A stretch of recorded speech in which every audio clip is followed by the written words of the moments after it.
Hello officers. आप सभी का स्वागत है हमारे एनवायरनमेंट के लेक्चर सीरीज में। लास्ट लेक्चर जो हम लोगों ने एनवायरनमेंट के लिए बनाया था वो था बायोडायवर्सिटी एंड कंजर्वेशन पे, जिसपे मैंने इम्पैक्ट ऑफ इन्वेसिव स्पेसीज यहाँ तक करवाया था। ठीक है, आज हम लोग क्या करने वाले हैं, आज हम इसी इम्पैक्ट को कंप्लीट करने वाले हैं एंड इसके बाद जो जो चीजें हैं वो सारी चीजों को कंप्लीट करेंगे। ठीक है, देखो हम लोगों ने क्या देखा था कि जो इन्वेसिव स्पेसीज होते हैं इसका इम्पैक्ट दो तरह से पड़ता है, एक तो डायरेक्ट और एक है इनडायरेक्ट। देखो इन्वेसिव स्पीसीज क्या करता है, आप देखोगे ये बहुत सारे तरीकों से हमारे इकोसिस्टम को, हमारे बायोडायवर्सिटी को डैमेज करता है। ठीक है, इनमें सबसे पहला होता है डायरेक्ट। ठीक है, अभी देखो डायरेक्ट इम्पैक्ट क्या क्या होता है, जैसे कि देखो सबसे पहला प्रिडेशन। क्या होता है ना कि जैसे एग्जाम्पल में हम लोगों ने कर लिया था अफ्रीकन कैटफिश। ठीक है, अभी देखो ये इन्वेसिव स्पीसीज है। अब अगर ये किसी अननोन एरियाज में आ जाए, अननोन रीजन में आ जाए और उस एरिया में इसका पॉपुलेशन बढ़ने लगे, पॉपुलेशन बढ़ने का रीजन क्या होता है कि ये जो प्रेडेटर होता है ना, एपेक्स प्रेडेटर, इनके लिए कोई नहीं होता, तो इनका पॉपुलेशन लगातार बढ़ता ही रहता है, इसे कोई कंज्यूम ही नहीं कर रहा है। जिसके कारण से क्या होता है कि ये उस एरिया में बहुत बड़े अमाउंट में फैल जाता है, बहुत बड़े अमाउंट में स्प्रेड हो जाते हैं और जो वहां की नेटिव स्पीसीज होती है उन लोगों के लिए आप कह लो एक तरह से प्रॉब्लम क्रिएट करना स्टार्ट कर देती है। ठीक है, दूसरा कंपटीशन।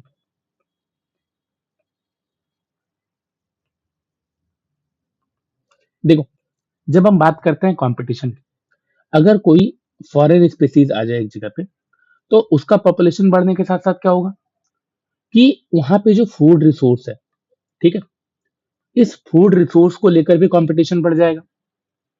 ठीक है, और इसी एक फूड रिसोर्स के लिए इन्वेसिव स्पीसीज एंड साथ साथ वहां की जो नेटिव स्पीसीज है ये दोनों compete करने लगेंगे। और जिसके कारण क्या होगा कि जिसका पॉपुलेशन ज्यादा होगा वो वहां पे डोमिनेट करने लगेगा और वहां की जो नेटिव स्पीसीज है वो क्या होगी, धीरे धीरे करके खत्म होने लगेगी। ठीक, तीसरा क्या हो सकता है, तीसरा हो सकता है spread of disease, spread of diseases. देखो क्या होता है कि जब इन्वेजिव स्पीसीज आती है तो क्या होता है ना कि हो सकता है वो कोई न्यू पैथोजन इंट्रोड्यूस कर दे जो कि वहां का है ही नहीं, और इस न्यू पैथोजन के कारण क्या होगा, डिजीज फैलेगी और ये डिजीज हमारे नेटिव स्पीसीज को हार्म कर सकती है। ठीक है, इसके अलावा क्या हो सकता है, और क्या होगा, रिप्रोडक्टिव डिसरप्शन। सोचो कि कोई फॉरेन स्पीसीज है, कोई आप देख रहे हो यहाँ पे इन्वेसिव स्पीसीज, ये क्या करेगी कि जो हमारे नेटिव स्पीसीज है उनके एग्स, ठीक है, या फिर उनके जो बच्चे होते हैं, ठीक है, आप कह लो जुवेनाइल, इन सबको खत्म कर सकती है, इन सबको डिस्ट्रॉय कर सकती है, जिनसे इनका पॉपुलेशन बढ़ना और डिफिकल्ट हो जाएगा। ये सब तो डायरेक्ट इम्पैक्ट है। अगर आप इनडायरेक्ट इम्पैक्ट देखो तो ये भी बहुत ज्यादा आपको दिखेगा। इनडायरेक्ट इम्पैक्ट, इनडायरेक्ट इम्पैक्ट में क्या क्या आ सकता है, सबसे पहला देखो कि ये इनडायरेक्टली क्या करेगी, पूरे के पूरे फूड वेब को डिस्टर्ब कर देगी। उसके अलावा क्या हो सकता है, जो वो इकोसिस्टम में रहेगी, इस इकोसिस्टम का क्या होगा, सिंप्लीफिकेशन हो जाएगा। ठीक है, सिंप्लीफिकेशन।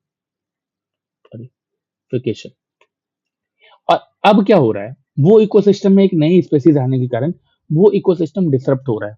ठीक है, साथ ही साथ वो यहाँ आएगी, अगर वो क्या कर रही है यहाँ पे आके, वो यहाँ की जो सॉइल केमिस्ट्री है इसे भी चेंज कर देगी।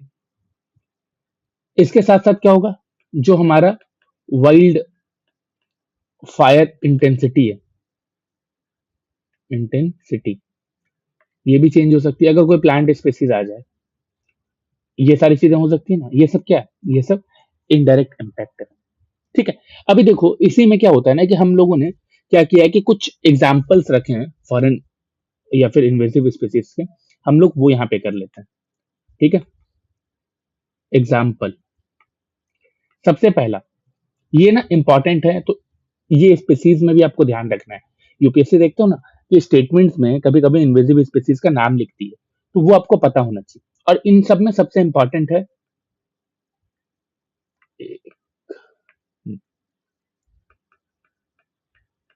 प्रोस्पिस जूलीफोरा। ठीक है, ये क्या है? प्रोस्पिस जूलीफ्लोरा। ये बेसिकली अगर आप देखोगे तो ये कहाँ की नेटिव है? ये नेटिव है मैक्सिको एंड साउथ अमेरिका की। ठीक है, इंडिया में क्या हुआ कि इंडिया में ये इंट्रोड्यूस किया गया था। और इंडिया में ये क्यों इंट्रोड्यूस किया गया था? फायरवुड के लिए। लेकिन क्या होता है कि ये जब इंडिया में इंट्रोड्यूस किया था एक काम के लिए कि फायरवुड के लिए हेल्प होगा, लेकिन इसके कारण क्या हुआ कि ये आज के टाइम पे इंडिया में इन्वेजिव स्पीसीज बन गया है। और ये तमिलनाडु के बहुत सारे एरियाज में लगातार फैलता जा रहा है। ठीक है, इसीलिए आप देखोगे कि तमिलनाडु में इसे अलग नाम से बुलाया जाता है। ये क्या है? सिमाई कारुवेलम। ठीक है, दूसरा दूसरा एक एग्जांपल नाम रखो आप, टिलापिया फिश। ये जो टिलापिया फिश है, ये क्या है? देखो, ये ओरिजिनली पैसिफिक रीजन से है। ठीक है, और इसे बेसिकली आप देखोगे तो एक्वा कल्चर के लिए इंट्रोड्यूस किया गया था। ठीक है, अब ये क्या हुआ, एक्वा कल्चर से नहीं आगे बढ़कर बहुत सारे मल्टीपल इकोसिस्टम में भी दिखना स्टार्ट हो गया है। और क्या कर रहा है, वहां के जो नेटिव स्पीसीज हैं उनको हार्म कर रहा है। ठीक है, इसके अलावा एक और एग्जांपल रखो आप, रेड ईयर्ड स्लाइडर टर्टल। ये जो रेड ईयर स्लाइडर टर्टल है, ये क्या है? देखो, ये ना एक पेट की तरह इंट्रोड्यूस किया गया था। ठीक है, और क्या होता था कि पेट में ट्रेड बहुत होता है, तो पेट ट्रेड की वजह से क्या हुआ, ये स्प्रेड हो गई। और फिर क्या करने लगी, जो यहाँ के नेटिव टर्टल थे, ठीक है, ये क्या है, टर्टल की प्रजाति है। तो ये क्या करने लगे, जो यहाँ के नेटिव टर्टल्स थे इनसे compete करने लगे, और फिर इनका पॉपुलेशन बढ़ने लगा। हमने इन्हें भी इन्वेसिव स्पीसीज बोला। फिर एक आता है सेना स्पेक्टिबिलिस। देखो, ये जो सेना स्पेक्टिबिलिस है, ये क्या है? आप देखोगे इंडिया में जो मुदुमलाई टाइगर रिजर्व है, मलाई टाइगर रिजर्व, इस रिजर्व में एक इन्वेजिव ट्री बन गया है। क्यों? ये क्या कर रहा है, वहां की जो नेटिव बायोडायवर्सिटी है इसे डैमेज कर रहा है। ठीक है, इसके अलावा आप एक और एग्जांपल याद रखो, बर्मीज पाइथन।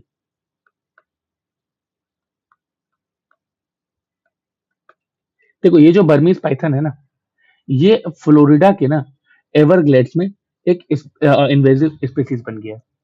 ठीक है, और ये क्या करता है, देखो ये पाइथन है, पाइथन के बारे में जानते हो आप।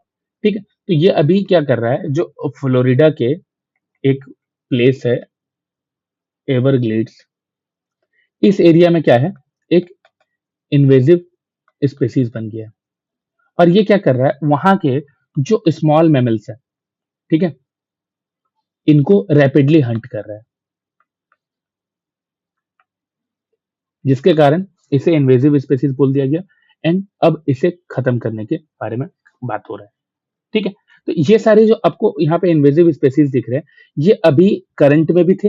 ठीक है, इसीलिए मैंने यहाँ पे इन सब के बारे में आपको एक डिटेल दे दिया। करंट में होने के कारण क्या है कि ये भी आ सकता है। ठीक है, अभी देखो, ये तो अलग अलग तरह के स्पेसीज मैं बता रहा हूँ जो कि हर एक जगह के हैं। कोई फ्लोरिडा का है, कोई मैक्सिको का है, लेकिन कुछ इन्वेजिव स्पेसीज जो हैं जो हमारे नीलगिरी फॉरेस्ट रिजर्व में ज्यादा है। ठीक है, तो हम उसे भी ध्यान में रखते हैं थोड़ा। Invasive species in Nilgiris.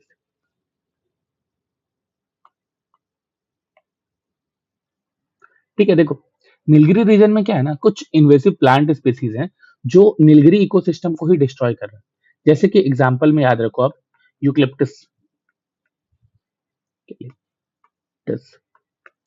इसके अलावा आप याद रख सकते हो वेटल। देखो ये मैंने नीलगिरी का क्यों दिया, नीलगिरी से रिलेटेड क्वेश्चन आ चुके हैं, और ये सारे जो आप यहाँ पे इन्वेसिव स्पीसीज देख रहे हो ये बहुत ज्यादा न्यूज में, ठीक है। इसके अलावा क्या है, लेंटाना, पार्थेनम।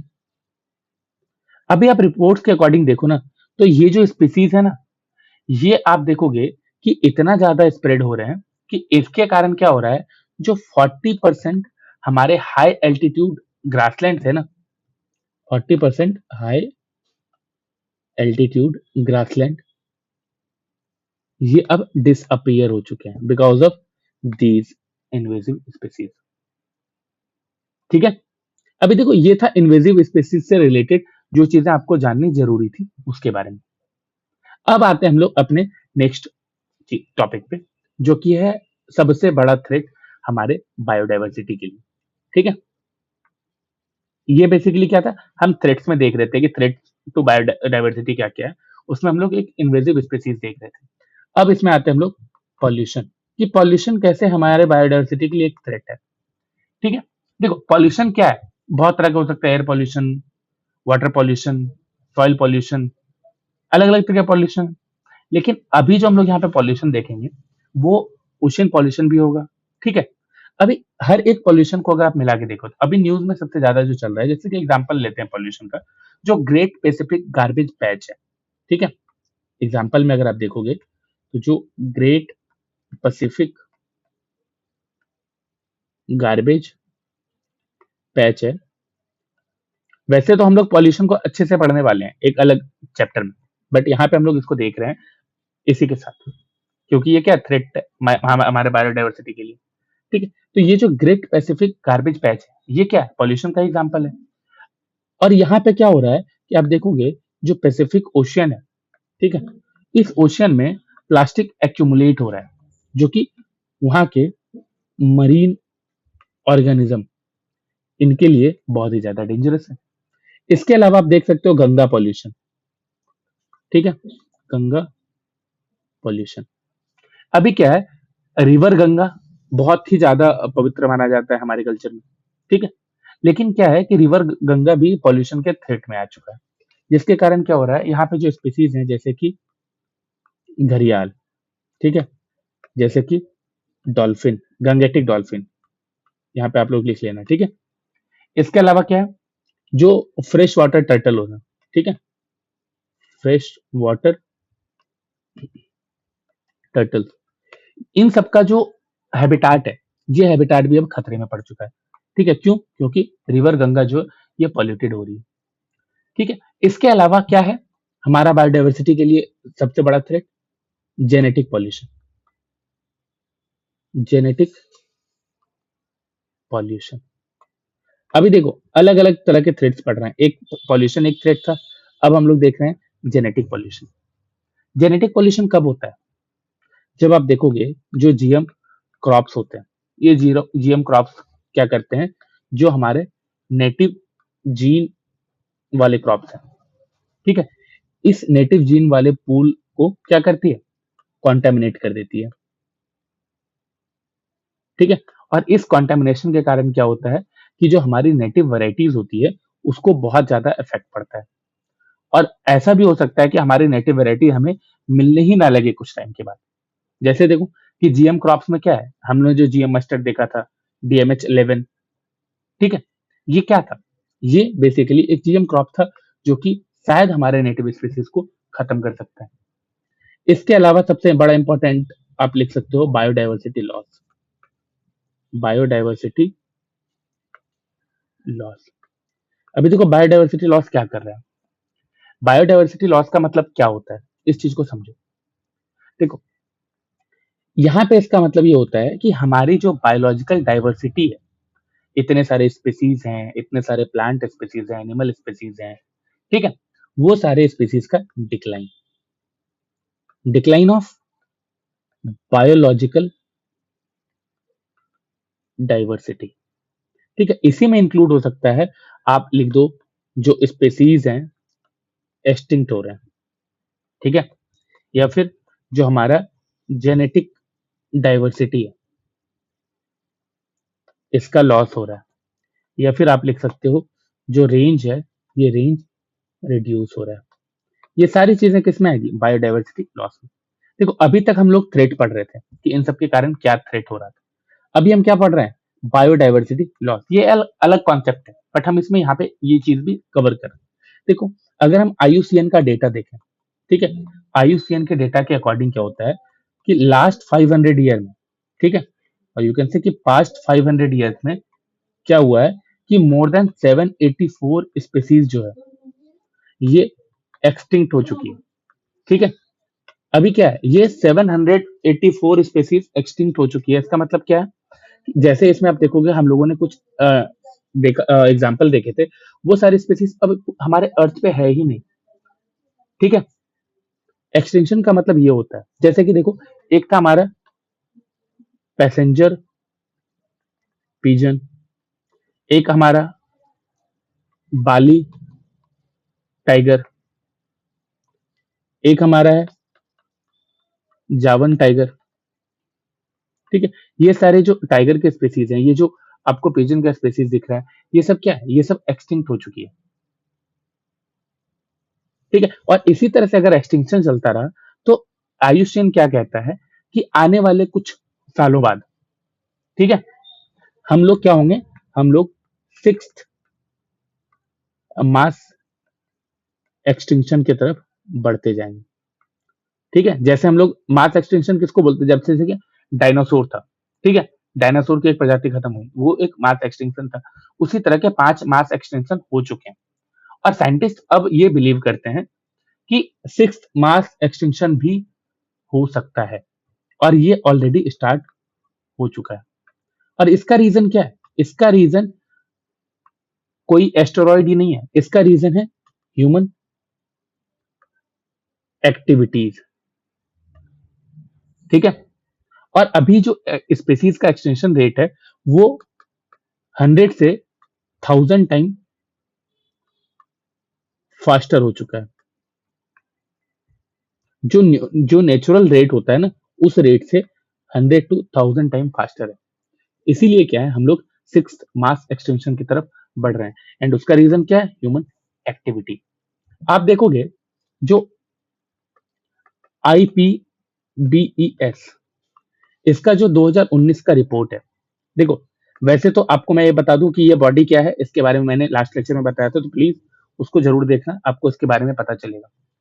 इसके अकॉर्डिंग क्या है कि अर्थ पर ना अप्रोक्स 8 मिलियन स्पेसीज हैं, ठीक है। ये 8 मिलियन स्पेसीज एग्जिस्ट करती है। उनमें से आप देखोगे कि 1 मिलियन स्पेसीज क्या है? एक्सटिंक्शन के रिस्क में, एक्सटिंक्शन के रिस्क में, ठीक है, मोर देन 1 मिलियन। और इसमें आप देख रहे हो कि जो थ्रेटन ग्रुप्स है ना, जो ऐसे ग्रुप्स हैं जिनको ज्यादा थ्रेट है, ठीक है, इसमें आप देखोगे मोर देन 40% क्या है? एम्फीबियंस है,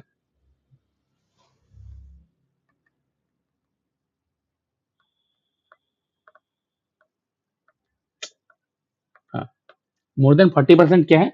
एम्फीबियंस, और 30% कोरल रीफ्स हैं, ठीक है, एंड आप कह लो 1/3 मरीन मैमल्स हैं। सोचो अगर इतना ज्यादा स्पेसीज एक्सटिंक्शन की तरफ जाता है तो क्या होगा? सिक्स्थ मास एक्सटिंक्शन होने में कितना ही समय लगेगा, ठीक है। अभी देखो क्या है, ये सारे रिपोर्ट्स के बारे में बात हो रही थी। अभी इसी के साथ क्या एक और रिपोर्ट आता है, ये प्लीज ये जो रिपोर्ट मैं लिख रहा हूँ, ठीक है, वो सब रिपोर्ट पे जरूर ध्यान देना, ठीक है। क्यों? क्योंकि ये रिपोर्ट बहुत ज्यादा जरूरी है, क्लियर है? अभी देखो यहाँ पे एक रिपोर्ट आता है, लिविंग प्लेनेट रिपोर्ट, और ये रिपोर्ट कौन निकालता है? ये निकालता है WWF। WWF living planet report निकालता है, एंड इस प्लेनेट के अकॉर्डिंग क्या है कि लास्ट 50 ईयर्स में, सिर्फ और सिर्फ लास्ट 50 ईयर्स में, जो आप देखोगे कि 69% हमारी जो वाइल्ड लाइफ पॉपुलेशन है, ये पॉपुलेशन डिक्लाइन हो चुका है। ठीक है, और ये सबसे ज्यादा कहाँ हुआ है? इसमें से सबसे ज्यादा हुआ है लैटिन अमेरिका में, जो कि 94% है। फिर हुआ है अफ्रीका में, और ये कितना है? ये 66% है। फिर होता है एशिया पैसिफिक में, जो कि मोर देन 55% है। और ये जो डिक्लाइन देख रहे हो ना आप, ये सारे डिक्लाइन, सबसे ज्यादा डिक्लाइन फ्रेश वाटर में हुआ है। सोचो कि हम लोग अपने फ्रेश वाटर सोर्स को ही इतना ज्यादा पॉल्यूटेड कर दे रहे हैं, इतना ज्यादा एक्सप्लॉइट कर रहे हैं कि ये चीजें हमें देखने पड़ रही है। ठीक है, इसके बाद एक और रिपोर्ट आता है, और वो रिपोर्ट क्या है? State of the world bird report. ठीक है, ये जो वर्ल्ड बर्ड रिपोर्ट है, ये बर्ड रिपोर्ट के अकॉर्डिंग क्या हो रहा है? ये जो आप देख रहे हो, ये निकालता कौन है? ये निकालता है बर्ड लाइफ इंटरनेशनल। ठीक है, और इसके अकॉर्डिंग क्या पता चल रहा है कि मोर देन 48% बर्ड स्पेसीज जो होती है, ये क्या है? ये डिक्लाइन हो रही है। और इंडिया में आप देखोगे 867 बर्ड स्पेसीज, और इंडिया में हम क्या देख रहे हैं कि मोर देन 867 बर्ड स्पेसीज अभी तक, जब इनका असेसमेंट किया गया, ठीक है, तो रिजल्ट क्या पता चला कि 88, और यू कैन से कि 80% डिक्लाइन हो रही है। ठीक है, ये बर्ड का पॉपुलेशन था। अब हम देखेंगे कि 80% बर्ड का पॉपुलेशन अगर डिक्लाइन हो रहा है, तो ये कितना बड़ा कंसर्न का बात है। ठीक है, इसके अलावा आप देखोगे इन सब चीजों के कारण क्या होता है, जब हम देखते हैं कि इकोलॉजी में, इकोसिस्टम में इस तरह की चीजें हो रही है। ठीक है, तो इसी के बाद ना एक बहुत इंपॉर्टेंट कॉन्सेप्ट आता है, इसका नाम है ट्रॉफिक कैस्केड इफेक्ट। देखो, ये जो कॉन्सेप्ट है ना, ये इकोलॉजी का ही कॉन्सेप्ट है, और ये बहुत इंपॉर्टेंट कॉन्सेप्ट है। ये जो हम ट्रॉफिक कैस्केड के बारे में जान रहे हैं, ये कब होता है? देखो, जब फूड चेन, ठीक है, जब फूड चेन का एक पूरा का पूरा ट्रॉपिक लेवल हम लोग पढ़े थे ना, ये ट्रॉपिक लेवल ही क्या होता है? कोलैप्स हो जाता है।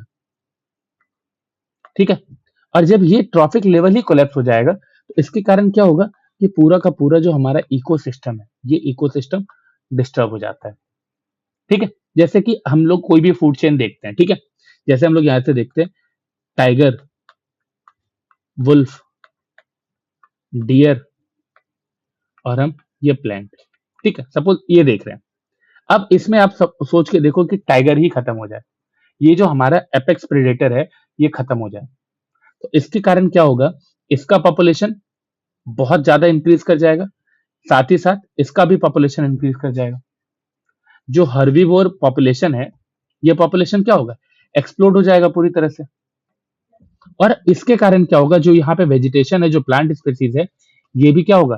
खत्म हो जाएगा, डैमेज हो जाएगा, डिस्ट्रक्ट हो जाएगा। ठीक है, ये पूरी तरह से डिस्ट्रॉय हो जाएगा, और इसी कॉन्सेप्ट को हम लोग बोलते हैं ट्रॉपिक कैस्केड इफेक्ट। क्लियर है? चलो, अभी जब हम इस इम्पैक्ट को समझ गए, ठीक है, तो आप ये चीज समझो, एक इकोलॉजिस्ट थे, उन्होंने क्या बोला? एक इकोलॉजिस्ट थे जिनका नाम था पॉल अर्लिच।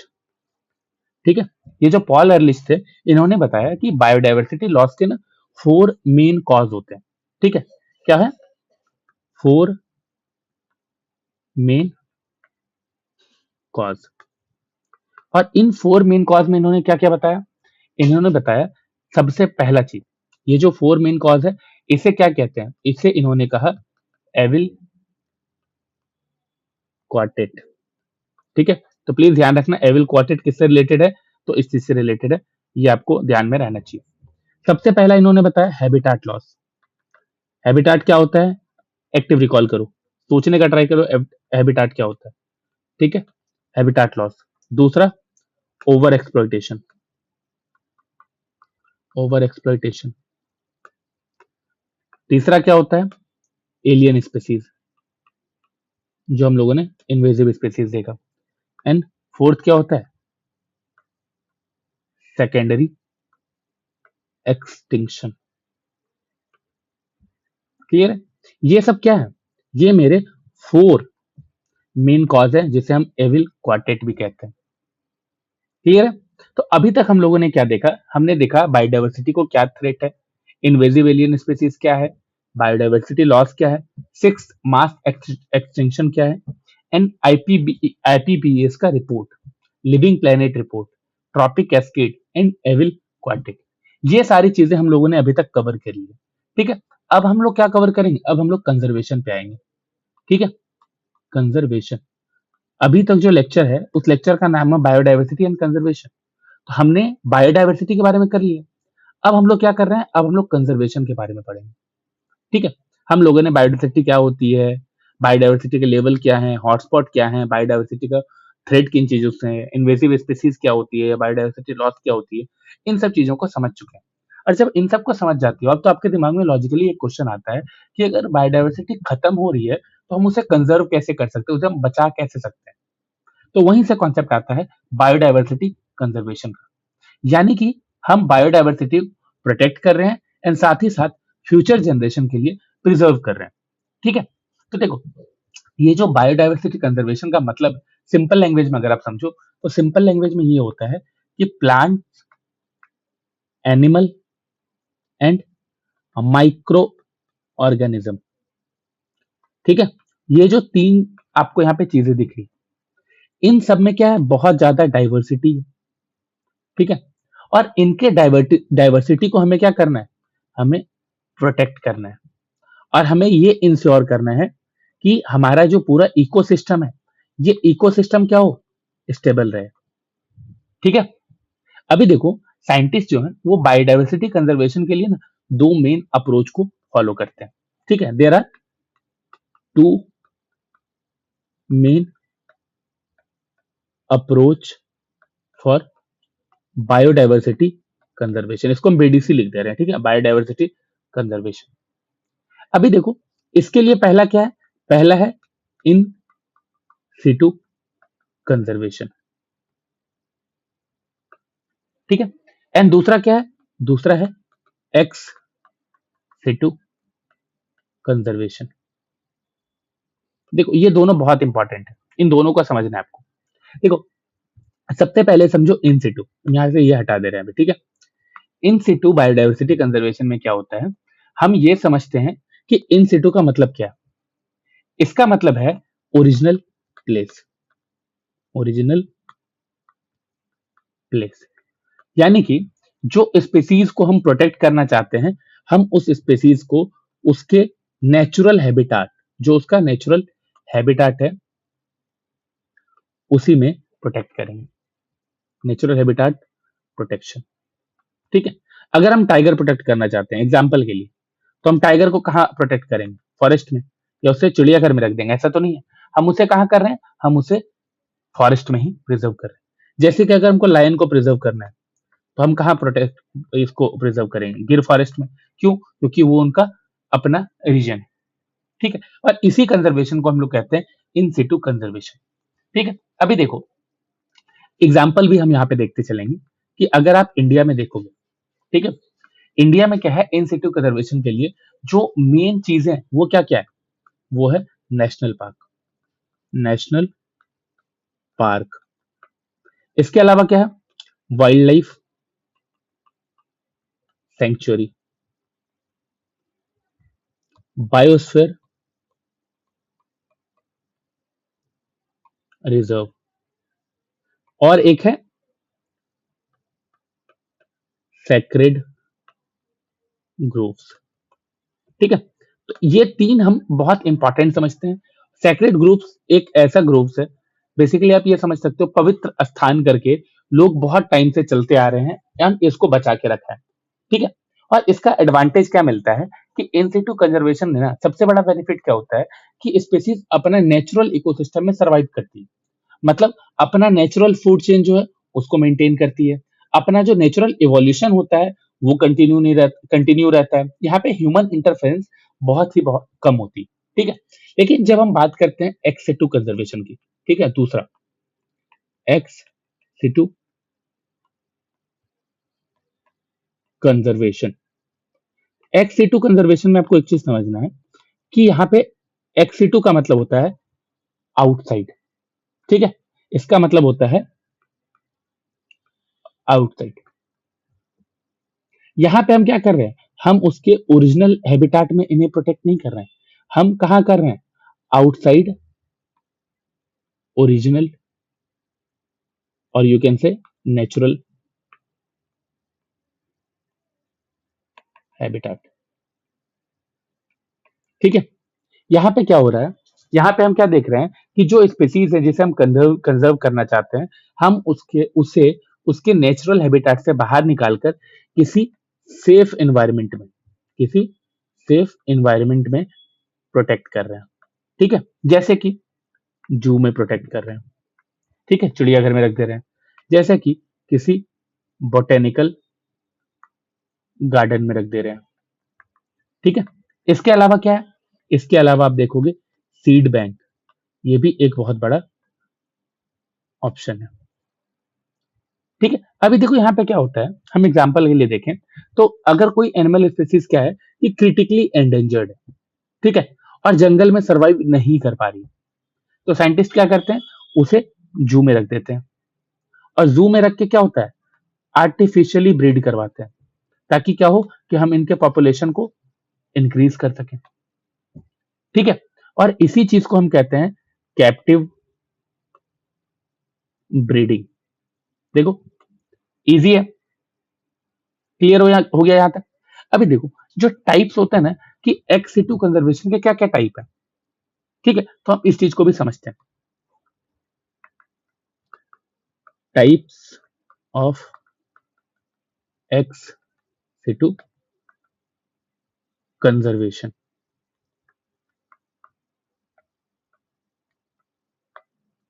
देखो एक्स सिटू कंजर्वेशन में सबसे पहला जो आता है वो होता है हर्बेरियम। हर्बेरियम का मतलब क्या होता है, अब ना थोड़ा ध्यान से समझो और लिखना, यहाँ पे मैं हर चीज नहीं लिख रहा हूँ बट उसको आप लिखना। इसके नोट्स टेलीग्राम चैनल पे अवेलेबल नहीं है, इसके नोट्स के लिए आपको हमारा कोर्स ज्वाइन करना पड़ेगा जो कि 999 अ मंथ का है ओनली। ठीक है, इसके लिए हम लोगों ने already economics, geography, polity, science and tech, ये चारों सब्जेक्ट हम लोग कवर कर चुके हैं और अभी हमारा एनवायरनमेंट चल रहा है। ठीक है, तो अगर आपको ज्वाइन कर सकते हो, आपको इन सारे नोट्स का एक्सेस मिलेगा, सारे नोट्स सारे टॉपिक का sectional test, full length test सब मिलने वाला है, सिर्फ और सिर्फ इतना, और ये पर मंथ है। ठीक है, चलो अभी देखो हर्बेरियम क्या होता है। ये बेसिकली क्या है, ये एक प्रिजर्व्ड प्लांट स्पेसिमेन का कलेक्शन होता है। क्या होता है ये, प्रिजर्व्ड प्लांट स्पेसिमेन कलेक्शन। ठीक है, यहाँ पे क्या होता है, यहाँ पे साइंटिस्ट क्या करते हैं कि जो प्लांट्स होते हैं ना, इन प्लांट्स को कलेक्ट करके रखते हैं। ठीक है, कलेक्ट करके क्या किए हैं, इसको ड्राई कर लिए एंड ड्राई करने के बाद स्टोर कर लिए। अभी देखो इसका पर्पस क्या है, इसका पर्पस ये है कि अब जो है ये पूरा का पूरा प्लांट हमारे पास पड़ा हुआ है स्टोर वे में।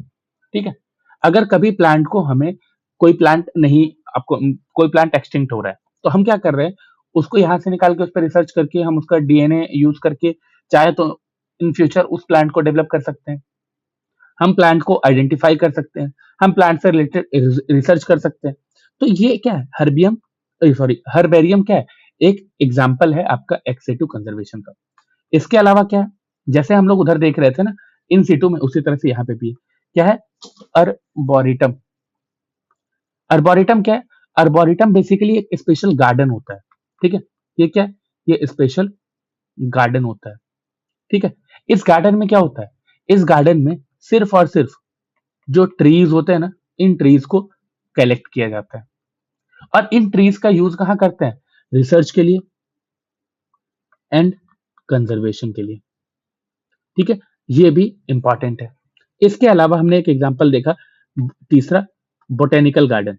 बोटेनिकल गार्डन, बोटेनिकल गार्डन क्या होता है? बोटेनिकल गार्डन अगर आप देखोगे तो बोटेनिकल गार्डन में क्या होता है कि different types of plant species को ग्रो किए जाते हैं। प्लांट स्पीसीज को क्या किया जा रहा है? सॉरी, ग्रो किया जा रहा है। ठीक है, जैसे कि इसका एग्जांपल आप ले लो, एक जो है हावड़ा में, इसका नाम है आचार्य जगदीश चंद्र बोस बोटेनिकल गार्डन। अभी हाल में मैं ये गार्डन घूम के आया हूँ। ठीक है, ये कहाँ है? ये है हावड़ा में। ये इंडिया का सबसे बड़ा बोटेनिकल गार्डन है, बस ये ध्यान रखना। इसका नाम लिखने के पीछे का बस यही रीजन था कि आपको ये फैक्ट पता हो। ये इंडिया का सबसे बड़ा बोटेनिकल गार्डन है, आचार्य जगदीश चंद्र बोस बोटेनिकल गार्डन, हावड़ा। ठीक है, फिर इसमें एक एग्जांपल है सीड बैंक। ठीक है, सीड बैंक। सीड बैंक में क्या करते हैं? सीड बैंक एक बहुत ही इंपॉर्टेंट कंजर्वेशन टूल्स है। ठीक है, यहाँ पे क्या होता है? यहाँ पे अलग अलग सीड की वैरायटी को, डिफरेंट सीड की वैरायटी को एकदम क्रायोजेनिक इंजन के बारे में पढ़ा था ना हम लोगों ने। ठीक है, वहां पे क्या होता है? बहुत लो टेम्परेचर में, उसी तरह से यहाँ पे भी लो टेम्परेचर में क्या करते हैं? स्टोर करके रखते हैं। ठीक है, एंड इसी प्रोसेस को हम कहते हैं क्रायो प्रिजर्वेशन। क्या कहते हैं? Cryo preservation. मतलब क्या है? ये सीड फ्यूचर में क्या होता है? जो एग्रीकल्चर होगा या बायोडाइवर्सिटी होगा, इसके रिस्टोरेशन के लिए यूज किया जा सकता है। ठीक है, और इसीलिए आप देखोगे कि वर्ल्ड का सबसे बड़ा जो लार्जेस्ट सीड बैंक है, ये कहाँ है? ये है स्वलबार्ड ग्लोबल सीड वॉल्ट। कहाँ है ये? ये है नॉर्वे में। ठीक है, और कभी कभी हम इसी वॉल्ट को कहते हैं डूम्सडे सीड वॉल्ट, क्योंकि अगर इन फ्यूचर वर्ल्ड में कभी डिजास्टर आ जाए तो क्या होगा? ये सीड जो है ना, ये सीड सेफ रहेंगे। ठीक है, और अगर कोई इंसान बच जाता है तो वो यहाँ पर जाके इस सीड को निकाल के आगे लाइफ को कंटिन्यू कर सकता है। ठीक है, और इसी तरह से हम देख रहे हैं ये वर्ल्ड का सबसे बड़ा है। इसी तरह से इंडिया में भी एक सीड बैंक है, और ये कहाँ है? ये लद्दाख में। देखो, ये हर जगह पे ना ठंडे इलाकों में ही होगा। ठीक है, वो ज्यादा बेटर ऑप्शन होता है स्टोर करना। इंडिया में भी एक सीड बैंक है जिसका नाम है चांगला, और ये कहाँ है? ये है लद्दाख में। ठीक है, ये क्या? ये हाई एल्टीट्यूड रीजन में लोकेटेड दिख रहा है आपको। क्लियर है? इसके अलावा जो हम लोगों ने एक्स सीटू में एक एग्जांपल देखा था, वो क्या था? वो था कैप्टिव ब्रीडिंग। Captive breeding. देखो, कैप्टिव ब्रीडिंग का मतलब क्या होता है कि एनिमल को हम क्या कर रहे हैं? कंट्रोल्ड इन्वायरमेंट में, कंट्रोल्ड इन्वायरमेंट में ब्रीड करवा रहे हैं। ठीक है, जिससे उनका पॉपुलेशन बढ़ सके। जैसे कि आप एग्जांपल ले सकते हो वल्चर ब्रीडिंग सेंटर। इसके अलावा एग्जांपल ले सकते हो घड़ियाल ब्रीडिंग प्रोग्राम। ठीक है, ये प्रोग्राम सब क्यों चलाए जाते हैं? ताकि जो इंडेंजर्ड स्पीसीज हैं हम उन्हें रिकवर कर सकें। ठीक है, और एक और एक्स टू प्रिजर्वेशन है जीन बैंक। ठीक है, जीन बैंक क्या है? Gene bank basically genetic material होता है ना, इस मटेरियल को स्टोर करके रखता है, जैसे कि डीएनए, टिश्यू, सेल्स। क्लियर है? और इस सब में अगर आप देखोगे, अगर कोई जीन बैंक का एग्जांपल देखना चाहते हो आप, तो जीन बैंक का एग्जांपल है एक लेकॉन्स। ठीक है, ये क्या है? ये है laboratory for conservation of endangered species. ठीक है, और ये कहाँ लोकेटेड है? तो ये हैदराबाद में लोकेटेड है। ठीक है, और ये हैदराबाद में किसके अंडर ऑपरेट करता है? सीसीएमबी के अंडर ऑपरेट करता है। ठीक है, ये सारे तो थे। इसके अलावा क्या है, जो हम लोगों ने प्रोटेक्टेड एरियाज देखे थे ना, हम लोगों ने जो national park, wild life sanctuary, ये सब देखे थे ना, अब हम इन सबको थोड़ा सा क्लियरिटी के साथ समझते हैं, ताकि हमें इनमें कोई कंफ्यूजन ना हो, इससे आने वाले क्वेश्चन को हम इजीली सॉल्व कर सकें। ठीक है, बेसिकली कंजर्वेशन के लिए दो मेथड से, इन सिटू, एक्स सिटू। इसके बारे में आप लोगों को जो डिटेल देनी थी, वो कंप्लीट पिक्चर आपको यहाँ पे बताया गया है। ठीक है, अब ना प्रोटेक्टेड एरियाज को भी समझते हैं कि प्रोटेक्टेड एरियाज क्या हैं, और इसमें जो हम लोगों ने नेशनल पार्क देखा था, वो क्या होते हैं, क्या कौन डिक्लेयर करता है, कैसे क्या होता है, इन सब के बारे में समझते हैं। देखो, इंडिया में जो बायोडायवर्सिटी कंजर्वेशन का सबसे इंपॉर्टेंट टूल कुछ है, तो वो ये है प्रोटेक्टेड एरिया। ठीक है, प्रोटेक्टेड प्रोटेक्टेड एरियाज क्या है? ये वो एरियाज हैं जहां पे वाइल्ड लाइफ को लीगल प्रोटेक्शन दिया जा रहा है, legal protection to wildlife. Clear? अभी देखो यहाँ पे क्या हो रहा है, इंडिया में बेसिकली 5 तरह के प्रोटेक्टेड एरियाज होते हैं। पहला, नेशनल पार्क। नेशनल पार्क, अब हम इसको पहले समझते हैं, फिर हम दूसरा प्रोटेक्टेड एरिया करेंगे। ठीक है, ये जो नेशनल पार्क है, ठीक है, एक मिनट रुको, national park, wild life sanctuaries, एक ही बार में लिख लेते हैं, इजी हो जाएगा। तीसरा, बायोस्फीयर रिजर्व। चौथा, कंजर्वेशन रिजर्व। पांचवा, कम्युनिटी रिजर्व। ठीक है, ये 5 है आपके पास। ठीक है, अब इन सब में सबसे पहले क्या करेंगे, हम लोग देखेंगे नेशनल पार्क। ठीक है, कि नेशनल पार्क क्या होता है। इन सबको यहां से हटा रहे हैं, आप लोगों ने लिख लिया होगा मेरे ख्याल से। ठीक है, सबसे पहले नेशनल पार्क। नेशनल पार्क क्या है? नेशनल पार्क को अगर आप देखोगे, तो ये समझाने के लिए ना थोड़ा डिफरेंट तरीके से बताना बेटर रहेगा। हमने पांचों देख लिया, एंड पांचों में ना हम एक एक करके देखेंगे कि सबसे ज्यादा प्रोटेक्शन कहाँ दिए जाते हैं, सबसे ज्यादा प्रोटेक्शन क्या होते हैं, एक एक करके। तो हम लोग स्टार्ट करेंगे इसको वाइल्ड लाइफ सेंचुरी से। ठीक है, पहला हम लोग क्या डिस्कस करेंगे? पहला हम लोग डिस्कस करेंगे वाइल्ड लाइफ सेंचुरीज। ठीक है, देखो, वाइल्ड लाइफ सेंचुरी का मेन पर्पस क्या होता है कि एनिमल्स को ना हंटिंग से हंटिंग से जो डिस्टरबेंस हो रहे हैं ना इकोसिस्टम में, इस डिस्टरबेंस से प्रोटेक्ट करना।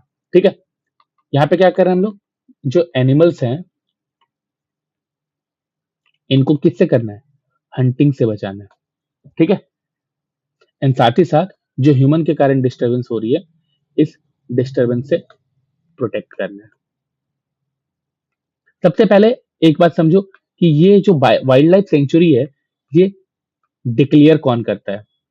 ये डिक्लेयर करता है स्टेट गवर्नमेंट। ठीक है, और कैसे डिक्लेयर करता है, किस एक्ट के अंदर डिक्लेयर करता है? तो declared under wild life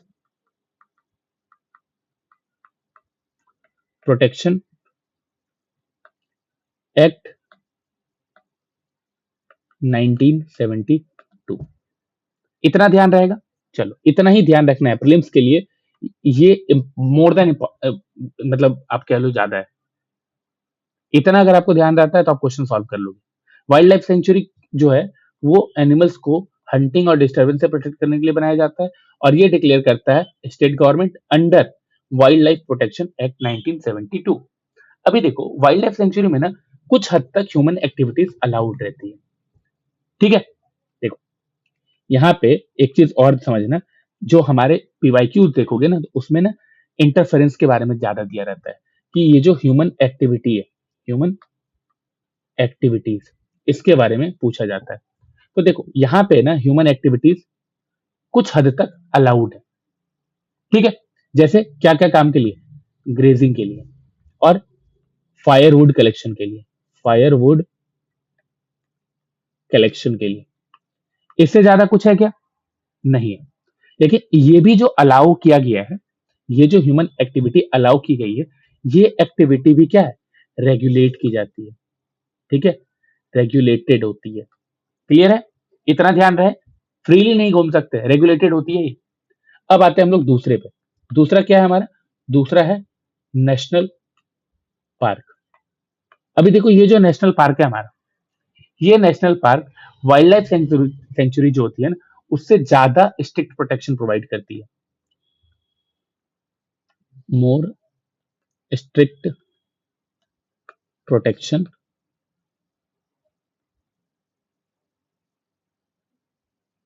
as compare to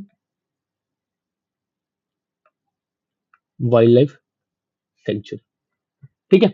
अभी देखो इसके जो मेन फीचर्स होते हैं, यहाँ पे क्या होता है ना, एक बात समझो, जो हम लोग ह्यूमन एक्टिविटी के बारे में बात कर रहे थे, ये ह्यूमन एक्टिविटी जो है ना कंप्लीटली बैन होती है, ठीक है। ये क्या है? कंप्लीटली बैन है, ह्यूमन एक्टिविटी नहीं होना चाहिए यहाँ पे।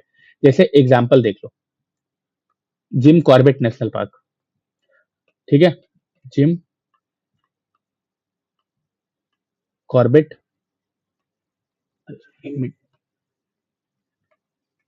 नेशनल पार्क, ठीक है। और एग्जांपल लेना है काजीरंगा नेशनल पार्क।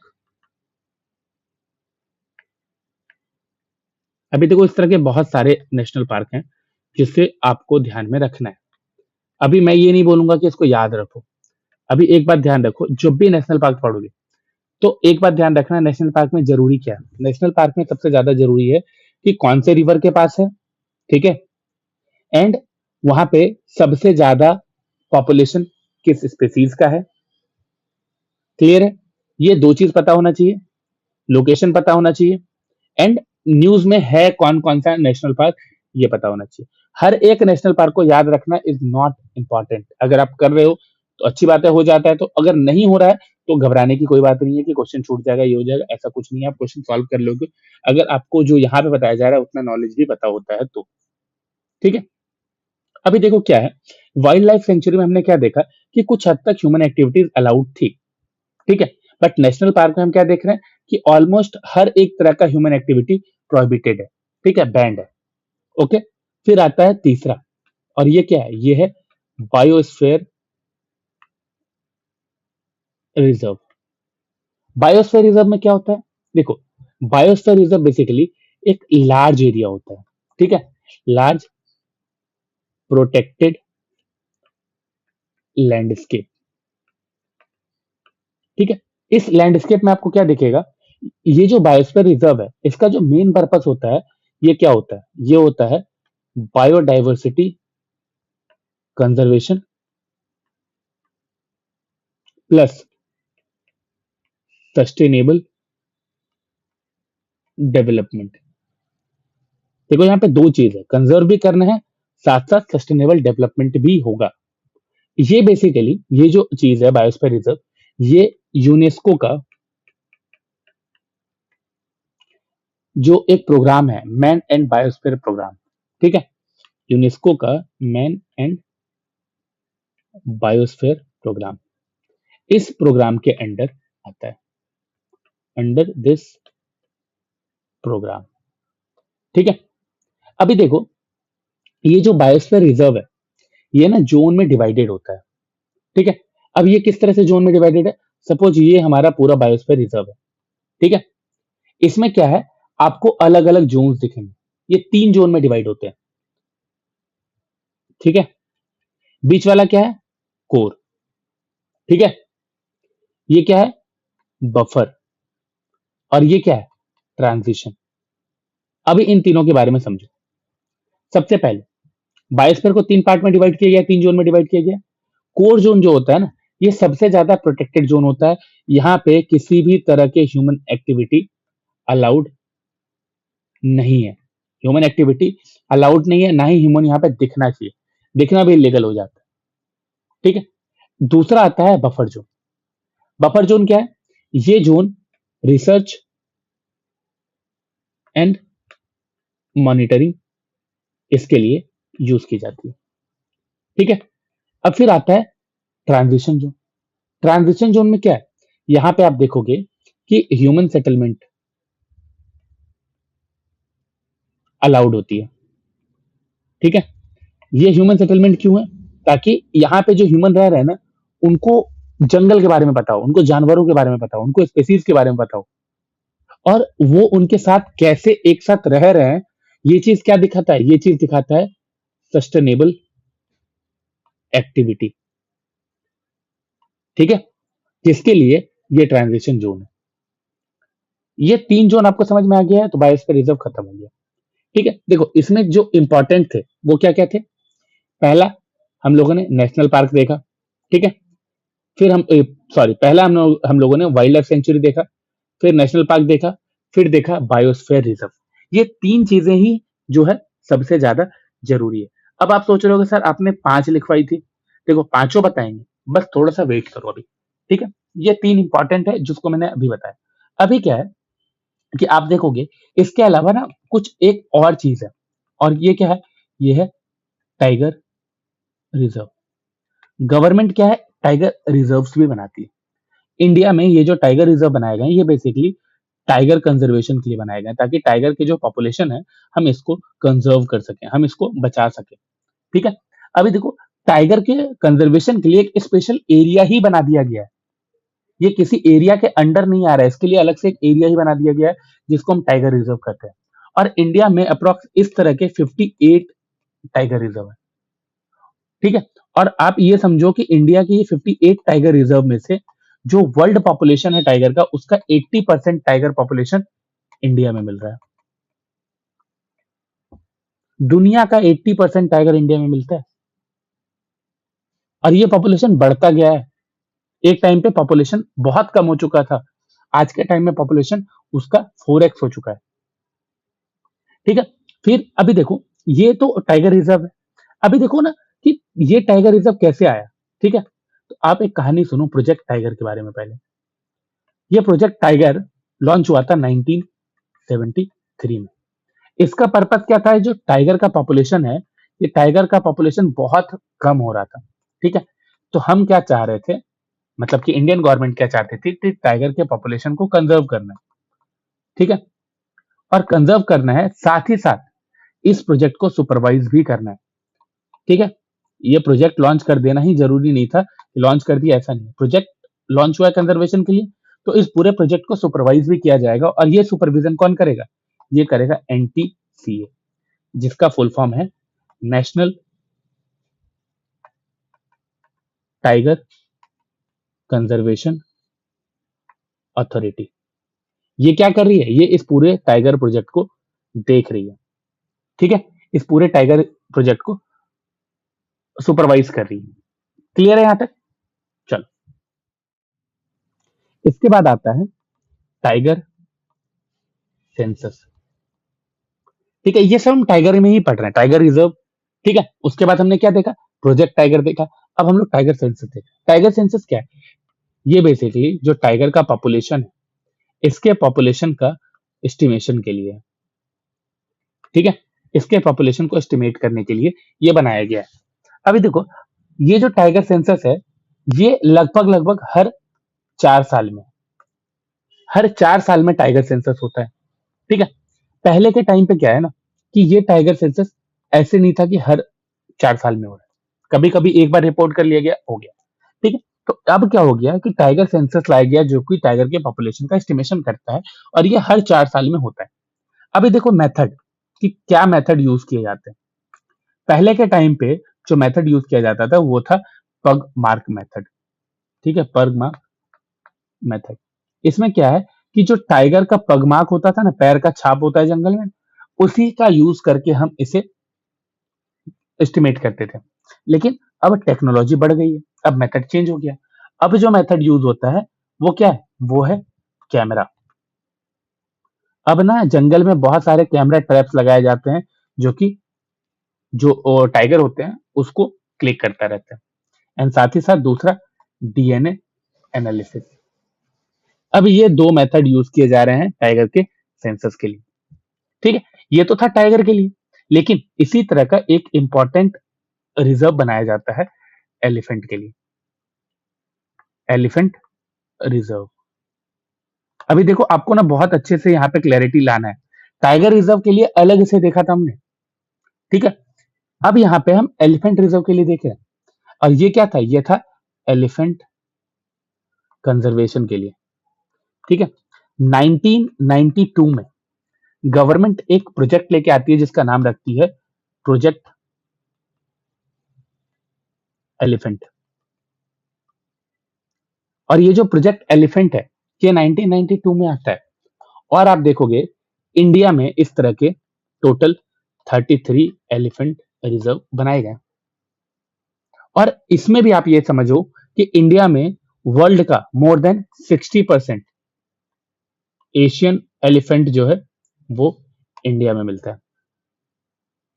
ठीक है, लेकिन एक बात और ध्यान दो, यहाँ पे एलिफेंट रिजर्व और टाइगर रिजर्व में डिफरेंस क्या है, इस चीज के बारे में ये आपको जानना बहुत ही ज्यादा जरूरी है। अगर आप ये नहीं समझ रहे हो तो फिर आपको दिक्कत होगी। तो आप लोगों को ये होमवर्क है, ठीक है, आप लोग इसे गूगल करो, इसके बारे में पढ़ो या कुछ भी करो। Tiger reserve and elephant reserve इन दोनों के बारे में क्या चीजें हैं, क्या डिफरेंस है, ये आपको पता करना है।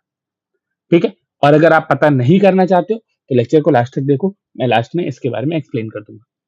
ठीक है, देखो अब आता है वेटलैंड के बारे में बात। वेटलैंड, वेटलैंड्स क्या है, ये बेसिकली एक इकोसिस्टम है। ठीक है, और ये इकोसिस्टम बहुत इंपॉर्टेंट है। वेटलैंड को देखा जाए तो अर्थ का किडनी कहते हैं, किडनी ऑफ अर्थ। क्यों, क्योंकि ये वाटर प्यूरिफिकेशन का काम करता है, प्यूरिफिकेशन। ठीक है, अभी देखो वेटलैंड का एग्जांपल क्या है, तब आपको क्लैरिटी के साथ समझ में आएगा।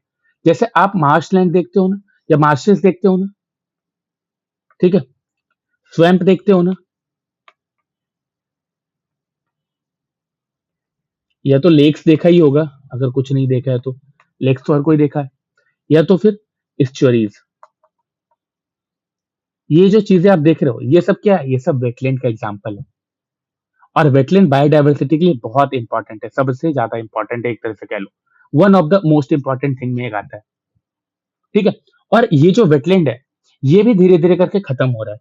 ठीक है, तो वेटलैंड को कंजर्व करने के लिए, इसके कंजर्वेशन के लिए भी एक कॉन्वेंशन आता है जिसको हम लोग कहते हैं रामसर कॉन्वेंशन। अब याद आ गया होगा, हाँ सर ये तो पढ़ा था हम लोगों ने। ये जो रामसर कन्वेंशन है ये क्या है, ये बेसिकली एक इंटरनेशनल ट्रीटी है, इंटरनेशनल ट्रीटी जिसका नाम है रामसर कन्वेंशन। ये कब साइन हुआ था, ये साइन हुआ था 1971 में। ठीक है, और इसका जो लोकेशन था, ये लोकेशन का नाम ही है रामसर इन ईरान, जिसको आज इसराइल और यूएस मिलकर पूरा धो रहा है।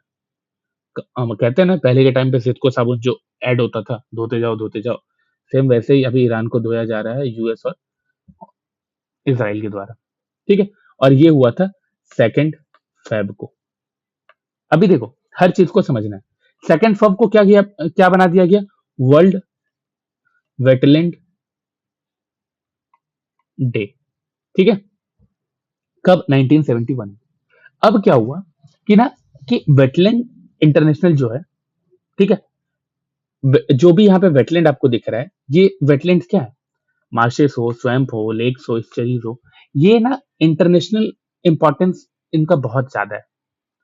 ठीक है, वेटलैंड का इंटरनेशनल इंपॉर्टेंस बहुत ज्यादा है, जिसके कारण क्या हुआ कि अब हर कंट्री क्या करती है, रामसर साइट्स डिक्लेयर करती है कि उनके पास कितने रामसर साइट है। ये रामसर साइट क्या होता है? ये वेटलैंड के बारे में ही बताता है, ठीक है, तो कंफ्यूज नहीं होना है। Ramsar site.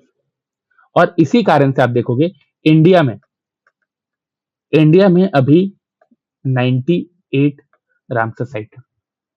और सबसे ज्यादा रामसर साइट कहाँ है? तमिलनाडु में। ठीक है, तो नंबर्स के बारे में गेम, सबसे पहले मैं बता दूं क्या करना है। लोग रामसर साइट भी रट्टा मारने बैठते हैं, मैं बता दूं आपको करना क्या है। जो न्यू रामसर साइट्स हैं, जो अभी हाल में पिछले 2-3 सालों में लॉन्च डिक्लेयर किए गए हैं, उन सब के बारे में देखो। वो सब कहाँ कहाँ पे लोकेशन देखो, क्या इंपॉर्टेंस है वो देखो, बस। ठीक है, इससे ज्यादा आप टोटल नंबर को ध्यान में रखो, या तो ये देख लो कि किस स्टेट में सबसे ज्यादा है, किस स्टेट में सबसे कम है, इतना कर लो। हर एक रामसर साइट को याद करने की जरूरत नहीं है। ठीक है, अब आते हैं हम लोग अगले कॉन्सेप्ट पे। वो क्या है? वो है laws. Wildlife protection act 1972। ठीक है, ये इसलिए बता रहा हूं, ये सबसे ज्यादा जरूरी है। वाइल्ड लाइफ प्रोटेक्शन एक्ट 1972, ये basically main wild life conservation law है इंडिया का। इस एक्ट ने क्या किया कि वाइल्ड लाइफ स्पीसीज को शेड्यूल में क्लासिफाई किया। क्या किया कि जो हमारे वाइल्ड लाइफ स्पीसीज हैं, इन सबको क्लासिफाई किया इन शेड्यूल। ठीक है, और आप देखोगे कि जब ये हुआ था तो फर्स्ट टाइम इसे 6 शेड्यूल में क्लासिफाई किया गया था, लेकिन अब अमेंडमेंट के बाद इसे 4 शेड्यूल में कर दिया गया। ठीक है, और ये जो 4 शेड्यूल है, हम लोग इनके बारे में समझेंगे। ये जो हमारा वाइल्ड लाइफ प्रोटेक्शन एक्ट 1972 है, इसने क्या किया है कि टोटल टोटल 4 शेड्यूल में जो वाइल्ड लाइफ स्पीसीज है इसको क्लासिफाई किया है। और ये 4 शेड्यूल क्या क्या है? पहले जो 6 शेड्यूल थे वो क्या क्या थे, फिर हम लोग अभी वाला देखेंगे। ठीक है, क्योंकि यहाँ पे अर्लियर और करंट दोनों मिक्स करके भी पूछ सकता है, यूपीएससी से बहुत बार क्वेश्चन पूछ चुका है।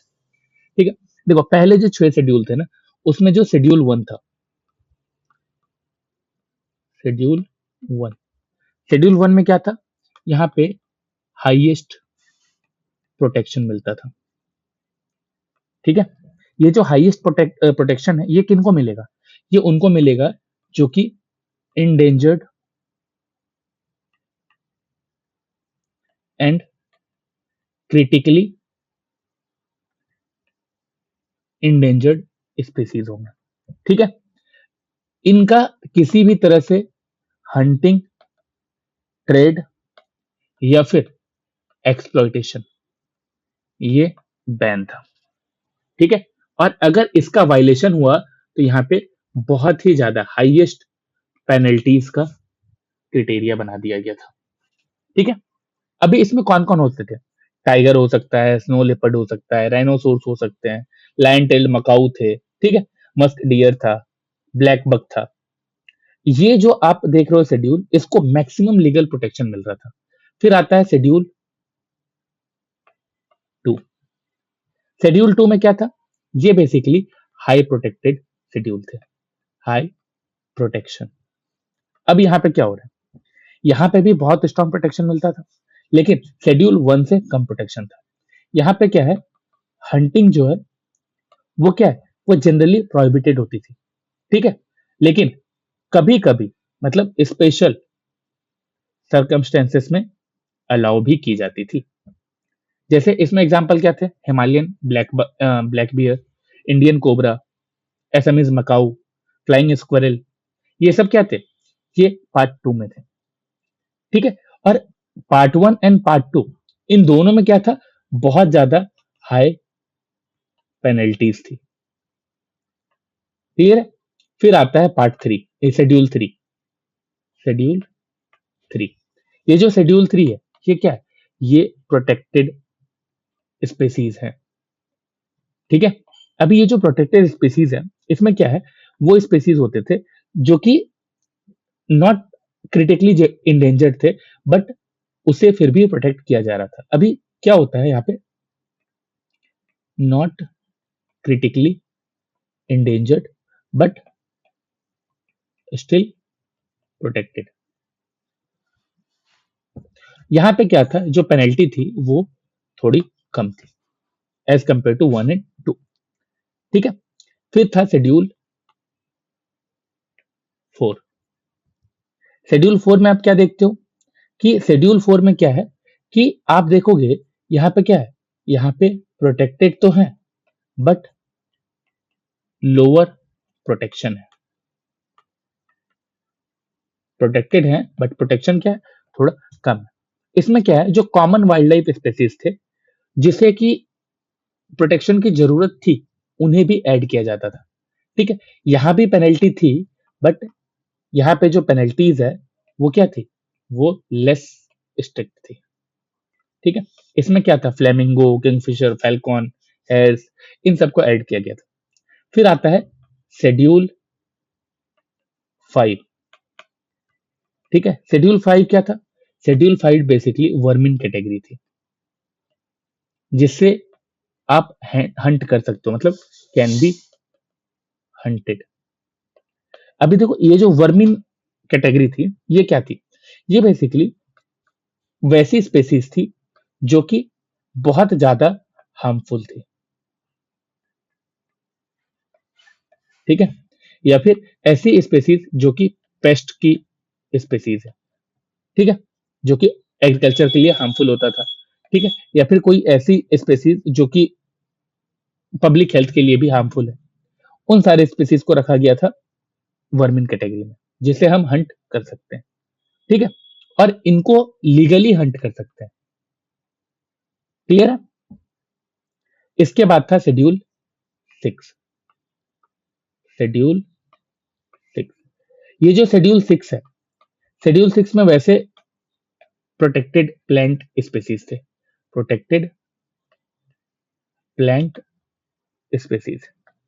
इसमें क्या था कि जो रेयर एंड इंडेंजर्ड स्पेसीज थे, इंडेंजर्ड प्लांट स्पीसीज थे, उन्हें रखा जाता था। ठीक है, और इसके कल्टीवेशन एंड प्लांटिंग, ये दोनों चीजें विदाउट परमिशन प्रोहिबिटेड थी। ठीक है, ये हमारा क्या है, ये हमारा 6 कैटेगरी है। लेकिन क्या होता है कि 2022 में वाइल्ड लाइफ प्रोटेक्शन एक्ट आता है जिसमें कि अमेंडमेंट होता है। ठीक है, और 2022 में जो अमेंडमेंट होता है इसमें क्या हो रहा है, अब ये 6 से 4 कैटेगरी हो गया। ठीक है, अब ये से 6 से 4 कैटेगरी हो गया। ये 4 कैटेगरी कैसे है, अब क्या है, अब जो शेड्यूल 1 है, इस शेड्यूल 1 में क्या है, ये हाईएस्ट प्रोटेक्शन है। ठीक है, शेड्यूल 1 में क्या है, हाईएस्ट प्रोटेक्शन है। इसमें क्या किया गया कि जो rare, endangered and threaten species जो थी, ठीक है, कौन सी, एनिमल स्पेसीज, एनिमल स्पेसीज, उन्हें रखा गया। और इन्हें क्या है, जितना ज्यादा स्ट्रिक्ट हो सकता है स्ट्रिक्टेस्ट प्रोटेक्शन दिया गया एंड हाईएस्ट पेनल्टीज लगाई गई। ठीक है, अगर हम इस लॉ को ब्रेक करते हैं। ठीक है, इसमें कौन कौन, वही tiger, elephant, snow leopard, great Indian bustard, gangetic dolphin, इन सबको रखा गया। फिर दूसरा है शेड्यूल 2। ठीक है, शेड्यूल 2 में क्या किया गया कि यहाँ पे हाई प्रोटेक्शन दिया गया, हाई प्रोटेक्शन। ठीक है, यहाँ पे क्या है, वैसे स्पीसीज जो कि जिन्हें बहुत कम प्रोटेक्शन की जरूरत है, ठीक है, उन्हें प्रोटेक्ट किया गया। लेकिन साथ ही साथ आप देखोगे कि यहाँ पे प्रोटेक्शन लेवल क्या है, कि जो शेड्यूल 1 में प्रोटेक्शन लेवल है उससे थोड़ा सा कम है। लेकिन ये भी क्या है, इसका भी hunting and trading strictly prohibited था। ठीक है, क्लियर है यहां तक। इसमें क्या क्या रखा गया था, इसमें जैसे पाइथन है, मॉनिटर लिजार्ड है, और कुछ species of bird and deer को भी यहाँ पे रखा गया। तीसरा तीसरा भी मेरा शेड्यूल 3 जो है, ये क्या है, ये प्रोटेक्टेड एनिमल के लिए बनाया गया। ठीक है, यहाँ पे वैसे एनिमल, ठीक है, जो कि लीगल प्रोटेक्शन रखते हैं उन्हें रखा गया एंड साथ ही साथ यहाँ पे जो पेनल्टीज है, ये पेनल्टीज को थोड़ा सा कम कर दिया गया, ठीक है, लोअर कर दिया गया as compare to 1 and 2। Clear है? एंड फिर जो शेड्यूल 4 है, शेड्यूल 4 ये प्लांट स्पेसीज के लिए बनाई गई, ठीक है। इसमें क्या है कि जो स्पेसिफाइड प्रोटेक्टेड प्लांट स्पेसीज है उन सबको रखा गया था, जिसके कल्टीवेशन, पोजेशन, यहाँ पे एक वर्ड और ऐड की गई, कल्टीवेशन, पोजेशन एंड ट्रेड, इन सब चीजों के लिए परमिशन चाहिए। और यहाँ पे अब पोजीशन स्टार्ट एक वर्ड यहाँ पे नया जोड़ दिया गया, तो जो पोजीशन का स्पेलिंग गलत लिखेंगे नहीं तो आप लोग बोलोगे सर को लिखने ही नहीं आता, ठीक है। Position, clear? अभी देखो, पहले जो 2 शेड्यूल थे उन्हें क्या किया गया, शेड्यूल 5 जो वर्मिन था हम उसे क्या किए, हटा दिए, और शेड्यूल 6 जो था उसको हम क्या बना दिए, हम शेड्यूल 4 बना दिए। क्लियर है? और बाकी 2 शेड्यूल यहाँ पे आपको दिख रहा है। इस तरह से टोटल 4 शेड्यूल बना दिए गए, ठीक है। अब आप लोग सोच रहे हो कि सर यहाँ पे आपने एक चीज नहीं बताया, कम्युनिटी रिजर्व। चलो कम्युनिटी रिजर्व भी आपको मैं बता दूं, कम्युनिटी रिजर्व, कम्युनिटी रिजर्व क्या होता है, सिंपल वर्ड में समझो, ठीक है। आप देखते हो कम्युनिटी रिजर्व वो प्रोटेक्टेड एरिया होता है जो प्राइवेट लैंड और you can say community land इनके ऊपर डिक्लेयर किया गया हो, ठीक है। जहां पे क्या होता है कि जो लोकल कम्युनिटी होती है, लोकल कम्युनिटी, ये खुद ही क्या करती है, वाइल्ड लाइफ साथ ही साथ बायोडाइवर्सिटी इसको प्रोटेक्ट करती है, ठीक है। क्लियर है यहां तक? सिंपल वर्ड में समझ जाए, जहां वाइल्ड लाइफ प्रोटेक्शन का काम गवर्नमेंट के साथ साथ जो लोकल विलेजर्स हैं, ठीक है, या लोकल कम्युनिटीज हैं, वो मिलकर कर रही है, ठीक है। यहाँ पे ओनरशिप देखोगे तो यहाँ पे क्या देखना, प्राइवेट लैंड या फिर कम्युनिटी लैंड, ठीक है, इन दोनों में हो सकता है। क्लियर है? लैंड कम्युनिटी या प्राइवेट इंडिविजुअल की होती है, लेकिन गवर्नमेंट लैंड होना क्या जरूरी है, तो नहीं जरूरी है, ये बात ध्यान रखना। पर्पस क्या है, wild life conservation, biodiversity conservation, habitat protection, यही है कम्युनिटी रिजर्व, ठीक है। इसमें और ज्यादा जानने की जरूरत है, मुझे नहीं लगता कि इसमें और ज्यादा जानने की जरूरत है, ठीक है। बट इसके अगर एग्जाम्पल देखना चाहते हो तो मैं आपको ये बोलूंगा कि होमवर्क लिख लो ये, ठीक है, कि आप इसके 3 से 4 इंपॉर्टेंट जो इंडिया में कम्युनिटी रिजर्व है वो आप यहाँ पे लिख लोगे। ये होमवर्क है, नोट कर लो, ये बहुत जरूरी है, ठीक है। इसके साथ साथ मैंने एक और होमवर्क दिया था, tiger reserve versus elephant reserve, इन दोनों में क्या डिफरेंस है, ठीक है। तो मैं ये बता देता हूं, tiger reserve versus elephant reserve. चलो यहाँ पे मुझे लिखने का मन नहीं है, तो जो भी लिखना चाहता है खुद ही लिख लें। देखो, जो हम लोग यहाँ पे टाइगर रिजर्व देख रहे थे, ये क्या था, ये जो हमारा प्रोजेक्ट टाइगर था, ठीक है, उस प्रोजेक्ट टाइगर के अंडर ही डिक्लेयर किया जाता था, ठीक है। 1973 प्रोजेक्ट टाइगर, एंड साथ ही साथ जो हमारा वाइल्ड लाइफ प्रोटेक्शन एक्ट था, WPA 1972, ठीक है, इन दोनों के अंडर टाइगर रिजर्व बनाया जाता है। लेकिन जो एलिफेंट रिजर्व है, ये सिर्फ और सिर्फ प्रोजेक्ट टाइगर के अंडर ही डिक्लेयर किया जाता है, जो कि 19 sorry project elephant not tiger, project elephant जो कि 1992 में आया था, ठीक है। अभी देखो यहाँ पे क्या है कि टाइगर रिजर्व में हम क्या करते हैं कि जो टाइगर है उसके कंजर्वेशन के साथ साथ उनके हैबिटाट के कंजर्वेशन पे भी ध्यान देते हैं, ठीक है। वही जब हम एलिफेंट रिजर्व के बारे में देखते हैं तो यहाँ पे एलिफेंट को भी कंजर्व करते हैं, उनके कॉरिडोर को भी कंजर्व करते हैं, एंड साथ ही साथ ये माइग्रेट बहुत ज्यादा करते हैं, तो इनके माइग्रेशन रूट को भी कंजर्व करना पड़ता है, ठीक है। अभी देखो, एक चीज जो सबसे इंपॉर्टेंट है वो क्या है कि टाइगर रिजर्व को स्टैट्यूटरी प्रोटेक्शन मिला हुआ है under wild life protection act, लेकिन जो एलिफेंट रिजर्व है मेरा, ये सिर्फ और सिर्फ एडमिनिस्ट्रेटिव डेजिग्नेशन के बेसिस पे ही चल रहा है, इसका कोई सेपरेट लीगल कैटेगरी नहीं है। ये क्या है? ये एडमिनिस्ट्रेटिव डेजिग्नेशन पर ही चल रहा है। इसका कोई सेपरेट लीगल कैटेगरी नहीं है, नोट डाउन कर लो। 2 बार मैंने रिपीट कर दिया, ठीक है? अभी देखो मैनेजमेंट एक बहुत बड़ा ज़रूरी होता है, तो मैं मैनेजमेंट के बेसिस पे भी बता देता हूँ, फिर मैं इस लेक्चर को खत्म करता हूँ, ठीक है? देखो, ये जो मैनेजमेंट है, ये करती है NTCA, national tiger conservation authority, ठीक है? लेकिन जब हम बात करते हैं एलिफेंट रिजर्व की, तो इसको कौन मैनेज करती है? इसको मैनेज करती है project elephant division of ministry of environment and forest conservation, ठीक है? ये मिनिस्ट्री के अंडर जो प्रोजेक्ट एलिफेंट डिवीजन है, ये इसे बेसिकली मैनेज कर रही है। इतना आप लोगों को पता होना चाहिए बायोडायवर्सिटी एंड कंजर्वेशन से। एंड इसके बाद अगर आपको कुछ चीजें जाननी है, कंप्लीट पिक्चर देखनी है, तो प्लीज आप हमारे साथ आके प्रिपेयर कर सकते हो, हमारे स्मार्ट स्प्रिंट के प्रोग्राम में ऐड हो सकते हो, जिसमें आपको कंप्लीट नोट्स प्रोवाइड किया जाएगा एनवायरनमेंट के लिए भी। अदरवाइज आपको इस तरह के लेक्चर मिलते रहेंगे, जिसको देख के आप अपने प्रिपरेशन को स्ट्रांग बना सकते हो।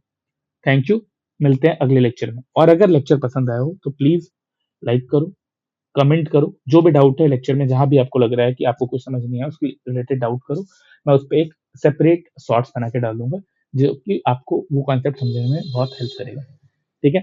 Thank you.